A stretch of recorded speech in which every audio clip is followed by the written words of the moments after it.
আসসালামু আলাইকুম। সবাইকে শুভেচ্ছা। দেখছেন ওপেন দ্য ইউটিউব চ্যানেল এবং মাসুম মাহবুব ফেসবুক পেজ। প্রিয় দর্শক, বেশ কিছু ব্রেকিং খবর আছে আজকে। আমি আজকের শিরোনাম দুবার পরিবর্তন করেছি, দুবার। তার প্রধান কারণ, আমার খবর দেওয়ার পরিকল্পনা ছিল যেটা, হঠাৎ করে চলে আসছে সামনে আরেকটি ঘটনা। ইরানের মধ্যে ইসরায়েলে আক্রমণের পরিকল্পনা শুরু হয়েছে। যেকোনো সময় ইরান আক্রমণ করতে যাচ্ছে ইসরায়েলের ভেতরে। কেন আক্রমণ করতে যাচ্ছে, কি পরিস্থিতি তৈরি হয়েছে সেই খবর জানাবো।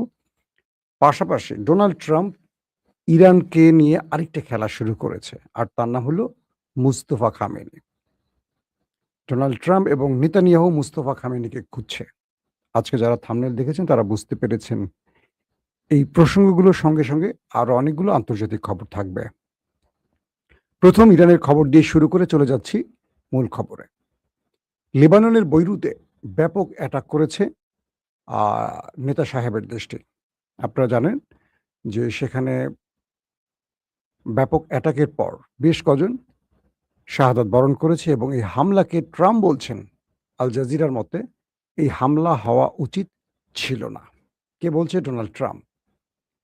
এবং দুঃখজনক ব্যাপার হলো যে যখন ইরান এবং আমেরিকা একটা যুদ্ধবিরতির দিকে এগুচ্ছে, ঠিক সেই সময়টা পরিকল্পিত এই আক্রমণটি ইসরায়েল করেছে বলে ইরান দাবি করছে।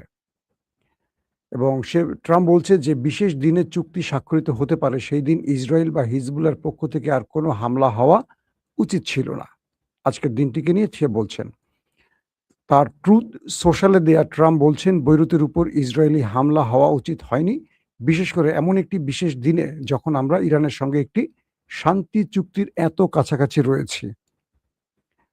দর্শক, পাশাপাশি তিনি বলছেন, আমরা এমন একটি চুক্তির খুব কাছাকাছি আছি যা লেবানন সহ এই অঞ্চলে শান্তি আনবে এবং সব পক্ষরই সরে আসা উচিত।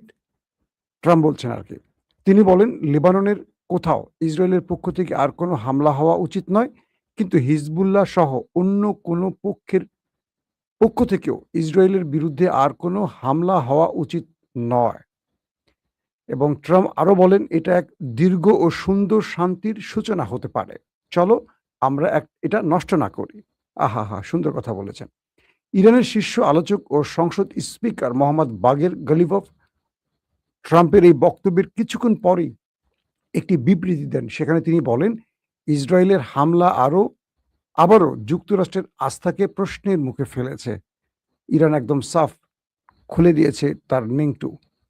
ইরানের পারমাণবিক কর্মসূচি নিয়ে চলমান পরোক্ষ আলোচনার মধ্যেই যুক্তরাষ্ট্র ও ইসরায়েল দুইবার ইরানের বিরুদ্ধে হামলা চালিয়েছে, যার ফলে ২০২৫ সালের ১২ দিনের যুদ্ধ এবং ২৮ ফেব্রুয়ারির বর্তমান এই যুদ্ধটি শুরু হয়। এক্সের একটি পোস্টে গালিভাফ আরো বলেন, যুক্তরাষ্ট্রের হয় তার প্রতিশ্রুতি পূরণের সদিচ্ছা নেই, অথবা তা করার সক্ষমতা নেই। সক্ষমতা নেই কেন বলছি বুঝতে পারছেন তো? অর্থাৎ ইসরায়েলকে কন্ট্রোল করার তার ক্ষমতা নেই। ইসরায়েল মানে কুকুর লেজ নাড়ে নাকি লেজ কুকুরকে নাড়ে, এই প্রশ্নটি তিনি তুলে দিয়েছেন। পাশাপাশি তিনি বলেন, নিজের প্রতিশ্রুতি পূরণের সদিচ্ছা ও সামর্থ্য না থাকলে সেই পথে এগিয়ে যাওয়ার কথা বলা সম্ভব নয়। অর্থাৎ তার যদি এই যুদ্ধ বন্ধের বা শান্তি চুক্তির ব্যাপারে কিছু করার ক্ষমতা না থাকে বা ইসরায়েলকে থামানোর ক্ষমতা না থাকে, তার সেই পথে হাঁটা উচিত না। মানে তাকে একটা গর্দভ হিসাবে প্রমাণ করছেন গালিবাফ। দর্শক, এই অবস্থার মধ্যে আ লেবাননের সঙ্গে যেই অ্যাটাকের ঘটনাগুলো ঘটেছে, সেখানে বেশ কজন মারা গেছে এবং আমরা যেটুকু শুনেছি, ইসরায়েল পাল্টা জবাব দিচ্ছে, হিজবুল্লাহও পাল্টা জবাব দিচ্ছে। তারা আ ড্রোন ভূপাতিত করেছে, দেখেছেন হেরন ড্রোন। পাশাপাশি বেশ কয়েকটি ফ্রন্টে দখলদারদেরকে চরম মোকাবেলা করে যাচ্ছে হিজবুল্লাহর বাহিনীও। এখন প্রশ্ন উঠতে পারে যে হঠাৎ করে ইসরায়েল কেন এই অ্যাটাকটি করল? এই বিষয়টি আমাদেরকে একটু জানতে হবে কয়েকটি বিষয়ের মাধ্যমে। প্রথম কথা হলো যে এই যুদ্ধবিরতিটা কোনোভাবেই চাচ্ছে না ওই দেশটি। ক্লিয়ার বললাম। আমেরিকা যখন জানিয়েছে সে নাখোশ। ইসরায়েল মনে করছে এই মুহূর্তে যদি তারা লেবাননে বৈরুতে হামলা করে, বিশেষ করে বৈরুত, তাহলে ইরান পাল্টা জবাব দেবে। আর ইরান যদি পাল্টা জবাব দেয় সেই ক্ষেত্রে যুদ্ধটা আবার শুরু হবে। Number 1। Number 2, second equation. Israel মনে করছে ইরান যেহেতু যুদ্ধবিরতির একদম চূড়ান্ত লক্ষ্যে আছে, তারা এখন লেবানন দখলে নিতে পারবে যে অঞ্চল তাদের দাবি করছে তারা। কিন্তু ইরান এই শান্তি চুক্তির জন্য তাদেরকে হয়তো ফিরতিয়ার অ্যাটাক নাও করতে পারে। এই সুযোগটি তারা কাজে লাগাবে। এই দুটো সম্ভাবনাকে মাথায় রেখেই ধরেন এই আক্রমণটি। ইতিমধ্যে ইরানের কয়েকটি গণমাধ্যম বলছে এবং ইসরায়েলের গণমাধ্যম বলছে যে ইসরায়েলের মধ্যে রেড অ্যালার্ট জারি করা হয়েছে। প্রতিটি শহরে সর্বোচ্চ সতর্কতা জারি করা হয়েছে, কারণ তাদের কাছে তথ্য আসছে ইরান যেকোনো সময় পাল্টা হামলা করতে যাচ্ছে ইসরায়েলে। আবারও বলছি, লেবাননে ইসরায়েলের এই ভয়ঙ্কর হামলার বিপরীতে ইরান যেকোনো সময় ইসরায়েলে হামলা করবে। ইসরায়েলের একটি গণমাধ্যম বলছে ইরান হামলার প্রস্তুতি নিচ্ছে, মানে ইরান তার মিসাইল রেডি করছে অ্যাটাকের জন্য। এই বিষয়টি ইসরায়েলের গণমাধ্যম বলছে। ইরানের গণমাধ্যম বলছে ইসরায়েল তার প্রতিশ্রুতি রক্ষা করেনি এবং ট্রাম্প তার প্রতিশ্রুতি রক্ষা করেনি। এখন ইরান ওই দেশটিতে, নেতা সাহেবের দেশটিতে অ্যাটাক করবে, তার সমস্ত প্রস্তুতি সম্পন্ন হয়েছে, এখন যে কোনো সময় অ্যাটাক শুরু হবে। ট্রাম্পের বক্তব্যের কোনো গুরুত্ব দিচ্ছে না এই মুহূর্তে তারা, কারণ ট্রাম্প সাহেব ইসরায়েলকে কন্ট্রোল করতে পারছেন না। লেজ কুকুরকে নাড়ছে, এখন কুকুর লেজকে নাড়ছে না। ট্রাম্প বলছেন এটা উচিত না, কিন্তু ট্রাম্প ইসরায়েলকে যখন ইরান মারবে তাহলে ট্রাম্প আবার তাকে রক্ষা করতে আসে কেন? এখন যদি ইরান ওই দেশটিতে অ্যাটাক করে, তার বৈধ লক্ষ্য, মানে বৈধ লক্ষ্য হয় কিনা? কারণ ইরান এই প্রতিশ্রুতি দিয়েছে লেবাননে ফিরতি অ্যাটাক হলে তারাও অ্যাটাক করবে। সেই প্রতিশ্রুতিতে ইসরায়েলে হামলা ইরান বন্ধ করেছে। যেই মাঝখানে যে ইরান একদিন অ্যাটাক পাল্টা অ্যাটাক হলো ইরান ইসরায়েলের, সেই দিন কিন্তু ট্রাম্প এই প্রতিশ্রুতিটা ইরানকে দিয়েছিল। আবার যেহেতু অ্যাটাক হয়েছে, সেহেতু ইরান এখন অ্যাটাক করতে যাচ্ছে। আমি আপনাদের লাইভের মধ্যে বারবার চেক করতেছি যে কি ঘটছে, মানে অ্যাটাক হচ্ছে কিনা। ইরানের পক্ষ থেকে বলা হচ্ছে যে কোনো সময় অ্যাটাকটা হবে, ইরান সেই প্রস্তুতি নিয়ে রেখেছে। Trump calls to stand down in Lebanon is Israel deal so close. আচ্ছা, তো এখন এই পরিস্থিতির মধ্যে ট্রাম্প সাহেব কোনোভাবেই মানাতে পারছেন না। আবারও ট্রাম্প বলছেন যে ইরান চুক্তির খুব কাছাকাছি আমরা আছি, লেবাননের সব পক্ষের সরে দাঁড়ানো উচিত। আবারও তিনি নতুন পোস্ট করেছেন, আবারও আহ্বান জানিয়েছেন। আর তার কথা আর কে শুনছেন এখন? অর্থাৎ ইসরায়েল অ্যাটাক করছে, লেবানন পাল্টা জবাব দিচ্ছে। এর মধ্যেই আছে এখন খেলাটা। দর্শক, আমরা যে কোনো সময় অ্যাটাকটা হলে আমরা জানাবো, কারণ ইরান আজকে রাতে আবারও আমাদের নেতা কাকুর বাড়িতে আলু পটল মারার পরিকল্পনা করেছে। আসেন আমরা চলে যাচ্ছি আমাদের একটা গুরুত্বপূর্ণ খবরে। ও আচ্ছা, আরেকটি খবর মিস করে যায়, সেটা হলো আজকে নেতা সাহেবের দেশটি গাজাতেও অনেক অ্যাটাক করেছে। এখন পর্যন্ত প্রায় ৫ থেকে ৬ জন নিহতের খবর পাওয়া গেছে। এর আগে আমরা ৪ জনের সংখ্যা দেখেছি, ২ জন গুরুতর আহত আছে। কিছু মাধ্যম বলছে তারা মারা গেছে, কিছু মাধ্যম বলছে এখনো তারা গুরুতর আহত আছে। গাজায় আক্রমণ কেন? এই ফ্রন্টে গাজা কি করছে এখন, বা গাজাকে কেন অ্যাটাক করছে? এর উত্তর আসলে কেউ দিচ্ছে না, বা কেউ নিচ্ছে না, বা কেউ নিতে পারছে না, বা কারো সেই সক্ষমতা নেই। লেবাননে তো মারছে, সঙ্গে গাজাতেও মারছে ওরা নিরীহ মানুষগুলোকে। দর্শক, আজকের সবচেয়ে গুরুত্বপূর্ণ আরেকটি খবর হলো, যখন ইরান এবং আমেরিকা যুদ্ধবিরতির একদম চূড়ান্ত লক্ষ্যে, পাকিস্তানের সেনা কি বলে প্রাইম মিনিস্টার শাহবাজ শরীফ বলেছেন ২৪ ঘন্টার মধ্যে হবে। কিন্তু ইরান ২৪ ঘন্টার মধ্যে এই ডিল সাইন করতে রাজি হয়নি, কারণ ইরানের মধ্যে বিক্ষোভ হয়েছে। তারা মনে করছে যে এখনই এটি করা উচিত নয়, আরো কিছু দর কষাকষি করা উচিত। আরো কিছু আবদার আছে যেগুলো ট্রাম্প রক্ষা করেনি, সেই বিষয়গুলোকে চূড়ান্ত করতে বলছে। তো এখন এই পরিস্থিতিতে যে বিষয়টি তৈরি হয়েছে সেটা হলো, ট্রাম্প হুমকি দিয়েছিল, আজকে আমার সন্ধ্যায় যে লাইভটি করেছি আপনারা দেখেছেন, যে যদি এই যুদ্ধবিরতিতে বা এই শান্তি চুক্তিতে ইরান সিগনেচার না করে, তাহলে ট্রাম্প বলছেন তারা সরাসরি নিউক্লিয়ার অ্যাটাকে যেতে পারে। তবে তিনি এই শব্দটা বলেননি নিউক্লিয়ার অ্যাটাক। তিনি বলছেন এটি হবে শেষ সুযোগ ইরানের জন্য, আখেরি সুযোগ। এবং তিনি বলছেন আমরা ওই আক্রমণটি দ্বিতীয়বার আর করতে চাই না, যেটা ইরান প্রত্যাশা করছে। মানিটা হলো কি, দ্বিতীয় আক্রমণ করতে চায় না, ওই আক্রমণটা দ্বিতীয়বার করতে চায় না। তার মানে জাপানের হিরোশিমা নাগাসাকিতে আমেরিকা যে নিউক্লিয়ার অ্যাটাক করেছিল, এরপর আর কোনো নিউক্লিয়ার অ্যাটাকের ঘটনা ঘটেনি আমেরিকার পক্ষ থেকে। তো সেটাকে ইঙ্গিত করছে যে দ্বিতীয়বার এই আক্রমণটি তিনি করতে চান না, কিন্তু ইরান বাধ্য করলে করবেন। মানে ইরানের নিউক্লিয়ার হামলার হুমকি দিয়েছে ট্রাম্প যদি এই ডিল সাইন না করে। তো এখন ট্রাম্প ইরানকে আরেকটি চালে ফেলে দিয়েছে। ইরান তো অনেকগুলো চাল দেয়, এবার ট্রাম্প ইরানকে আরেকটি চালে ফেলে দিয়েছে। ট্রাম্প বলছেন যে আমাদের এই চুক্তিটি সাইন করতে হবে মুস্তফা খামেনি, সৈয়দ মুস্তফা খামেনিকে, আলী খামেনির নিহত বা শাহাদাত বরণকারী আলী খামেনির ছেলে, আয়াতুল্লাহ আলী খামেনির ছেলে মুস্তফা খামেনিকে। প্রশ্ন উঠতে পারে যে ট্রাম্প মুস্তফা খামেনিকে এই শান্তি চুক্তির পেপারে সাইন করতে বলছেন কেন? বুঝতে পারছেন? আসেন, বিশ্লেষণগুলো আসছে কিরকম, এই খবরটি এখনো পাননি, আপনারা হয়তো পরবর্তী পাবেন, কোনো মিডিয়াতেই পাননি এই খবরটি, কালকে পাবেন, আজকে রাতে না পেলে কালকে পেয়ে যাবেন। মূলত ইসরায়েল এবং আমেরিকা গত ১০০ দিন ধরে বা ১১০ দিনের মতো প্রায় হয়ে গেল, ২৮ ফেব্রুয়ারি থেকে শুরু করে মুস্তফা খামেনির সন্ধান খুঁজছে। আইআরজিসির বর্তমান যারা কোর কমান্ডার বলবো, বা যারা আইআরজিসির এখন মূল যোদ্ধা, বা যারা যুদ্ধের পরিকল্পক নেপথ্যে বসে আছে, তাদেরকে খুঁজছে। পাশাপাশি ইরানের ইব্রাহিম, তাই না নামটা ভুল করলাম কিনা, যিনি সামরিক মুখপাত্র, আপনারা দেখেন তাকে প্রায়, সে আর উর্দুতে না ফার্সিতে কি বলে, ফার্সিতে বলে, তাকেও খুঁজছে। তো মূল টার্গেট ইসরায়েল এবং আমেরিকার মুস্তফা খামেনি। তারা মনে করছে যে মুস্তফাকে যদি তারা হত্যা করতে পারে, খেলা শেষ। কারণ পুরো ইরান তখন রেজিম চেঞ্জ ঘটে যাবে। আলী খামেনির পর মুস্তফা খামেনির এত প্রভাব ছিল আইআরজিসি, সামরিক বাহিনী বা রাষ্ট্রীয় ডিপ স্টেটে, যে আমেরিকা এবং ইসরায়েল সম্মিলিত চেষ্টা করে দেশটির ভেতরে থাকা বিশ্বাসঘাতকরা চেষ্টা করেও ইরানের জনগণকে রাজপথে নামাতে পারেনি। তাই ট্রাম্প বলছেন, শর্ত দিয়ে দিয়েছেন যে আমাদের এই শান্তি চুক্তির পেপারে এক পক্ষে ডোনাল্ড ট্রাম্প সাইন করবেন, আরেক পক্ষে ইরানের সাইন করবে মুস্তফা খামেনি।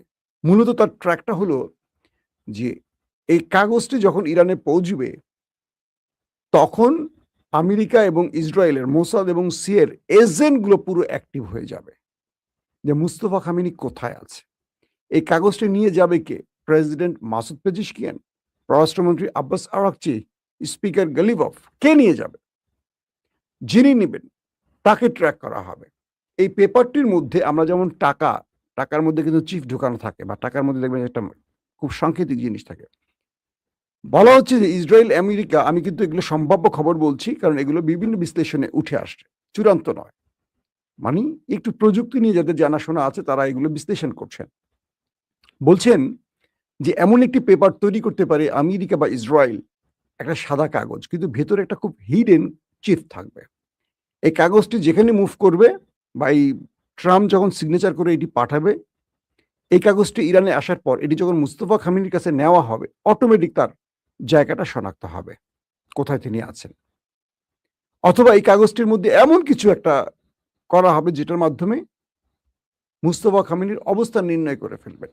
এই একটি ব্যাপার। ২ নম্বর, যে ব্যক্তি এই কাগজটি নিয়ে যাবেন মুস্তফা খামেনির কাছে, তাকে ট্র্যাক করা হবে। সম্ভাব্য এইরকম অনেকগুলো পরিকল্পনা নিয়ে ট্রাম্প এই প্রস্তাবটি দিয়েছেন যে কাগজটিতে মুস্তফা খামেনিকে সিগনেচার করতে হবে। এই ব্যাপারে ইরান কিছু বলেনি। মুস্তফা খামেনি কোথায় আছেন, কেমন আছেন, কি করছেন, ইরানের খুব কম লোক জানে। আইআরজিসির গুরুত্বপূর্ণ কয়েকজন ব্যক্তি জানেন, যারা যুদ্ধের মূল পরিকল্পক, একজন নয়, ধরেন ৫ জন। কারণ এই ৫ জনের একজন মরলে ৪ জন, ৪ জন একজন মরলে ৩ জন, তারপর আবার নতুন করে এই পদগুলোতে লোক বসাবে মুস্তফা খামেনি। মুস্তফা খামেনি যে জায়গাটিতে আছেন কোনো ডিভাইস নেই, ফোন নেই, নেটওয়ার্ক নেই, স্রেফ কলম আর কাগজের উপর নির্ভর করে আছেন। এটা বিভিন্ন সূত্র বলছে। কারণ এই পৃথিবীতে আমেরিকা এবং ইসরায়েলের চোখ ফাঁকি দিয়ে একমাত্র ফেরেশতারাই চলতে পারে। জিনভূত ধরা পড়ে যায় তাদের কাছে। তার মানে ফেরেশতাদেরকে ইসরায়েল আমেরিকা শনাক্ত করতে পারে না। আমি মজা করে বললাম আর। ওরা পৃথিবীতে প্রযুক্তিতে এত উন্নত হয়েছে। ধরেন লেবাননের হিজবুল্লাহ যখন যুদ্ধ চলছিল ফিলিস্তিনের সাথে, ওরা কিছু ডিভাইস কিনেছিল। মনে আছে? যেগুলো যারা মানে যাতে ইসরায়েল ওদেরকে ধরতে না পারে, এজন্য ফোন-টোন ব্যবহার না করে ওরা মেবি তাইওয়ান বা কোনো একটি দেশ থেকে, যদি ভুল না করি তথ্যটা, এরকম একটি দেশ থেকে তারা কিছু ডিভাইস এনেছিল। এটা ওই ওয়্যারলেস এর মতো কথা বলার জন্য। ইসরায়েল কি করেছে জানেন? ওই জাহাজটিকে পথে একটা জায়গায় ব্রেক করে, মানে ওই জাহাজটি কোনো একটি জায়গায় দাঁড়িয়েছে, সেখানে প্রত্যেকটা ওই কি বলবো, মানে কমিউনিকেশন সিস্টেমের মধ্যে একটা ব্যাটারি ঢুকিয়ে দিয়েছে ইসরায়েল। এই ব্যাটারির মাধ্যমেই মানে যখন চেয়েছে ইসরায়েল সেটাকে তারা ক্যাপচার করছে। কিভাবে? যখন যুদ্ধ চলছিল হিজবুল্লাহর সাথে ইসরায়েলের, হঠাৎ করে একযোগে বেশ কিছু ডিভাইস বিস্ফোরণ হয়। প্রচুর হিজবুল্লাহ শাহাদাত বরণ করেন, পঙ্গু হয়ে যান। যাদের যেখানে ছিল সেখান থেকে উড়ে যায়। শরীরের এই জিনিসটা ওয়্যারলেসের মতো একটা জায়গায় রাখা লাগে। আমরা যখন ফোন পকেটে রাখি তো এরকম রাখা যায়। ওরা মোবাইল ইউজ করতো না। কোনো কিছু ইউজ করতো না হিজবুল্লাহ। কারণ এগুলোর মাধ্যমে ওদেরকে শনাক্ত করে ফেলতো। তো যেই দেশ থেকে ওই ডিভাইস বানিয়ে এনেছে সেই দেশে গিয়ে ইসরায়েলের মোসাদ ওই ডিভাইসের মধ্যে ব্যাটারি ঢুকিয়ে দিয়ে আসতো। ব্যাটারিগুলো ওরা ইসরায়েল থেকে সুইচ টিপ দিয়ে ব্লাস্ট করা দিচ্ছে। চিন্তা করেন প্রযুক্তি কোথায়। তারপর হাসান নাসরুল্লাহ, তার অবস্থান নির্ণয় করা খুবই কঠিন ছিল। তাকেও মেরে ফেলছে। অর্থাৎ গুপ্ত হত্যায় ওরা এত দূর চলে গেছে, যে কোনো মানুষকে চাইলে ওরা মারতে পারে। আয়াতুল্লাহ আলী খামেনিকে মেরে ফেলছে, তার পুরো পরিবারকে মেরে ফেলছে। যে জন্য ইরান মুস্তফা খামেনিকে সর্বোচ্চ নিরাপত্তায় রেখেছেন এবং তার সাথে খুব কম লোক দেখা করতে পারে, খুব কম। যাদেরকে নিয়ে যাওয়া হয় বলা হচ্ছে তাদের চোখ বেঁধে নিয়ে যাওয়া হয়।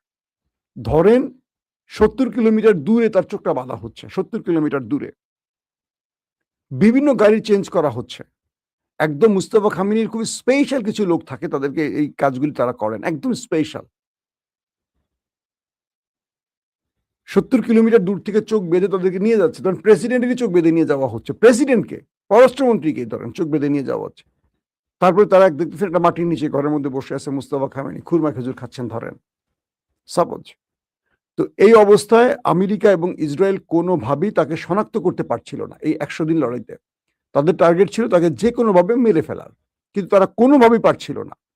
যে কারণে তারা মুস্তফা খামেনিকে বারবারই তাকে নিয়ে গুজব ছড়াচ্ছিল। মুস্তফা খামেনি মারা গেছেন, কখনো বলছে তাদের অঙ্গহানি হয়েছে, আবার ট্রাম্প বলছেন আমার খুব খায়েশ, খুব শখ মুস্তফার সাথে দেখা করার।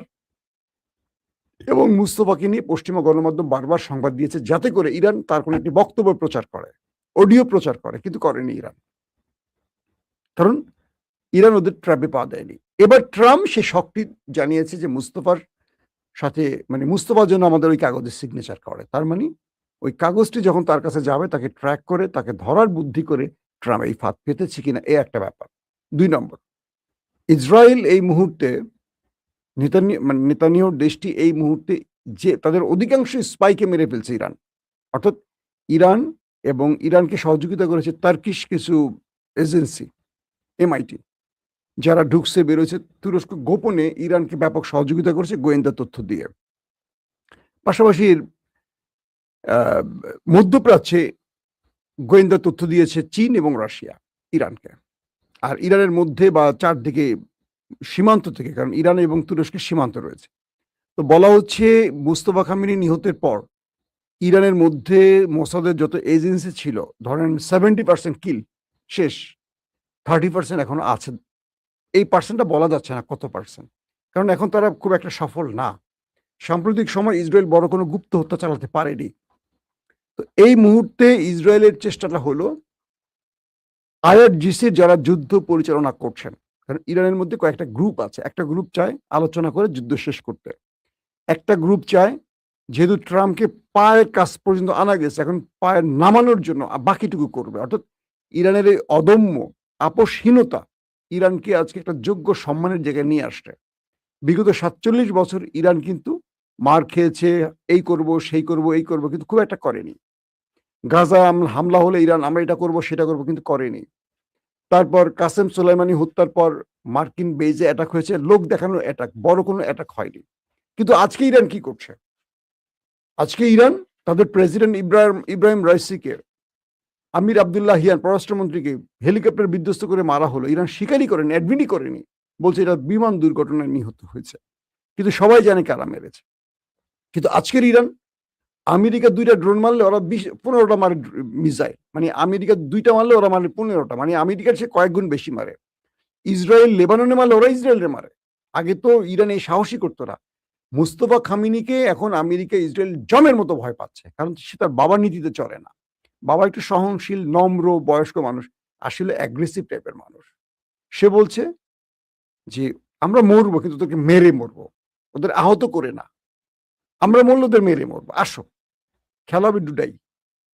তো মুস্তফা খামিনিকে এখন যদি কোনোভাবে শনাক্ত করতে পারে আমেরিকা এবং ইসরায়েল, অ্যাটাক করে স্ট্রাইক চালিয়ে মেরে ফেলবে, খেলা শেষ। মুস্তফাকে মেরে ফেললে এই যুদ্ধ লম্বা টাইম চালাতে পারবে না, কারণ তখন নেতৃত্বের মধ্যে সংকট তৈরি হবে, আইআরজিসির মধ্যে ক্ল্যাশ তৈরি হবে। আর মুস্তফা যতক্ষণ বেঁচে আছে তাকে সুপ্রিম লিডার হিসাবে আগে থেকেই মানত, কারণ আলী খামিনি বেঁচে থাকতে মুস্তফা এই আইআরজিসিকে কন্ট্রোল করতেন। বাবার 40 বছর ক্ষমতায়, বাবা তো ছেলেই তো সব থাকে, বাবা তো বয়স্ক মানুষ।